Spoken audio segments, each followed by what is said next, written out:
iteka gusubira kubana namwe inshuti banywanyi bacu mukunda amakuru n'ibiganiro bya misi yose tuba turiko turabashikiriza nk'ibisanzwe tubashikiriza amakuru yo kwizerwa aba ariko aravugwa cyane hirya no bimenyesha amakuru bitandukanye n'ibyagiye biragaruka ko ku mbuga ngurukana bumenyi muri gahunda y'amakuru avugwa cyane mu gihugu cy'u Burundi. Murakurikirana amakuru arabana n'isaganya rikomeye cyane rihejeje kubera mu Kanyosha, aho hari bisi yaritwaye abakristu bagiye kwishengero ikaba yacitse amaferi ikaza gusekurana n'inzu twari bateguriye ibyabaye ngaho mu Kanyosha. Muragira mu bikurikirane muri aya makuru turagaruka no ku zindi nkuru zitandukanye ziriko ziravugwa ngaha mu gihugu cy'u Burundi, na cyane izirabana na politike, umutekano n'intwaro ibereye. Nizera ko udukurikirana waramaze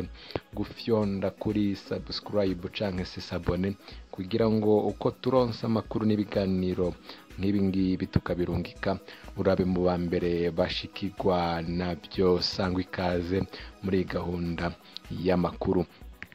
Aya makuru reka ndayatangurire ku nkuru y'umubabaro idushikiye, akaba ari inkuru iturutse mu Kanyosha aho hahejeje kubera isaganya rikomeye cyane, abantu bakaba bitavye Imana. Inkuru adushikiye nk'uko amakuru aturuka ngaho mu Kanyosha abyemeza, avuga ko ari bisi yaritwaye abakristo bo mw'ishengero iriba ryiza, ikaba yaje gucika amafire iza gusekurana n'inzu. Aba bakristo bakaba bari bavuye ku muzinda bagiye gusengera muri Kanyosha, akaba ari urugendo bari bagiriye ngaho muri Kanyosha bagiye no kuramutsa bagenzi babo basengera ngaho mu gisagara ca Kanyosha. Iyi bisi ikaba yaje kugira ikibazo cyo guhagarara aho yaje gucika amafire maze iza kuza kwinjira mu ishengero y'aho ngaho muri Kanyosha, aho abanyagihugu bariko barasengera. Ibisi isekurana n'urusengero maze ihitana bamwe mu bakristu bariko barasengera ngaho mu rusengero rwo kwiriba ryiza aho muri Kanyosha, ndetse n'abandi mu bo yari itwaye bakaba nabo harimo abitavye Imana, abandi barakomereka bikabije. Ibi bikaba byabaye kuri uyu munsi kuw'Imana igenekerezo rya 13 ruheshi uyu mwaka turimo, ndetse amakuru akaba yatangiye kugenda arakwirakwizwa ijya nino ku mbuga ngurukana bumenyi. Abajejwe intwaro n'umutekano ngaho mu gisagara ca Kanyosha bakaba bageze aho isaganya yabereye, bakaba bagerageje gufasha abaremze kuko hari benshi bagiye bakomereka bikabije.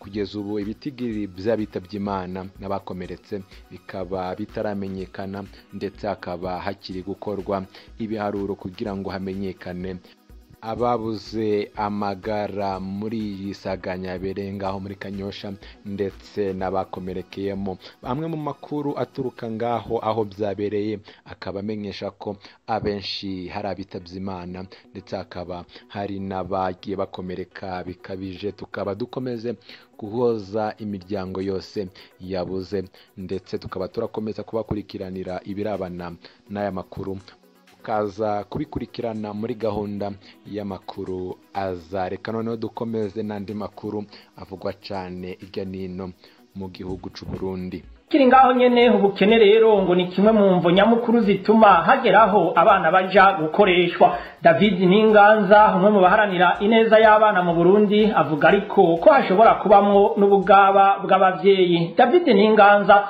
umwe mu baharanira agateka k'abana mu Burundi. Umunsi waje hageze ubwa mbere hoho kw'isi yose mu karere no mu Burundi biragaragara yuko hakiriho ivyo bikorwa byo gukoresha abana hataragera, kuko ega gukoreshwa abana ni inkurikizi. Ariko rero aho abantu baca bibaza imvo na rimwe n'ubukene buba buri mu miryango, ahandi naho ukabona yuko ari abavyeyi baba batitayeho indero y'abana babo. Abavyeyi baba basamara, bamwe bagata umuryango, imwe twita abandon de famille, abandi ntibamenye bakisamaza kuvyo bajejwe.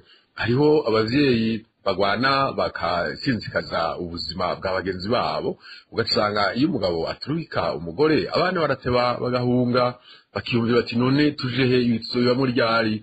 Hariho rero nibi by'ukutaja mu ishuri kuko nubwo ishuri ari ku buntu hari hagahaze ishuri ryategerezwa kuba itegeko, l'école ikaba obligatoire. Yari itegeko rero nta muntu asubira kwitwaza ikintu na kimwe umwana ari ku ishuri ntaheza ngo akoreshwe. Ariko rero birababaje kugira ngo ushobore kubona ahantu leta yazanye icyo twita cantine scolaire bimwe bagaburira abana, ugasanga kuri iryo shuri UNICEF yaratanze ibikoresho ntibabaha ka minerval, mugabo ugasanga abana ntibari ku ishuri. Urumva nkaho baba bagerageje gushiraho ubu buryo bwose.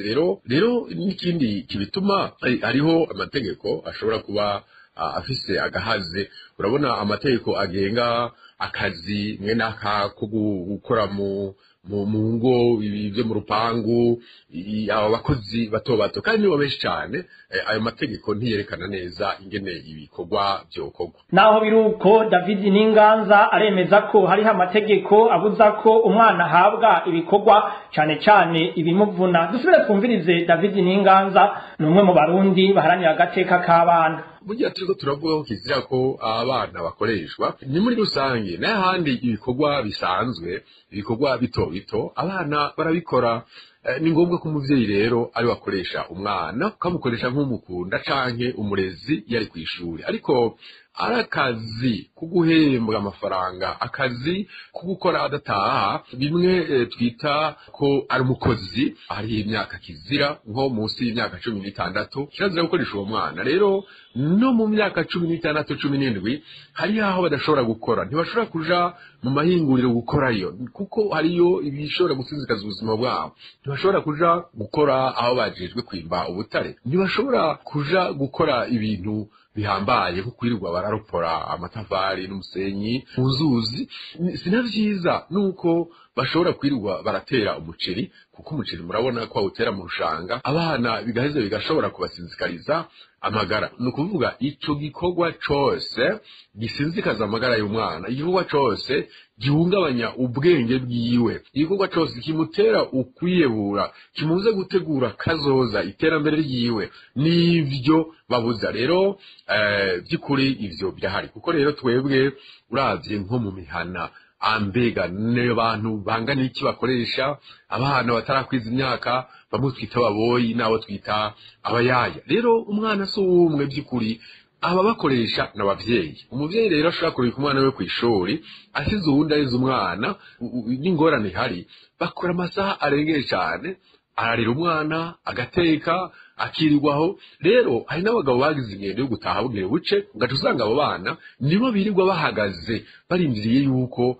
bashebuje bataha, babugurira urupangu n'inzu babone kugara. Urumva abakozi hafi amasaha 200 kuri 28. Mu bumanuko bw'igihugu ibitigiri by'abana bahora bakoreshwa mu bikorwa by'uburovyi ku nkengera z'ikiyaga Tanganyika byaragabanutse. Abajejwe intwaro mu ntara ya Rumonge ngo baragerageje kubituza, nkuko tubibaza Marie Ange Irakoze. Abana bakoreshwa ibikorwa by'inguvu mu ntara ya Rumonge cyane ku kivuko c'uburovyi akenshi ngo babitumwa n'ubukene bwo mu ngo.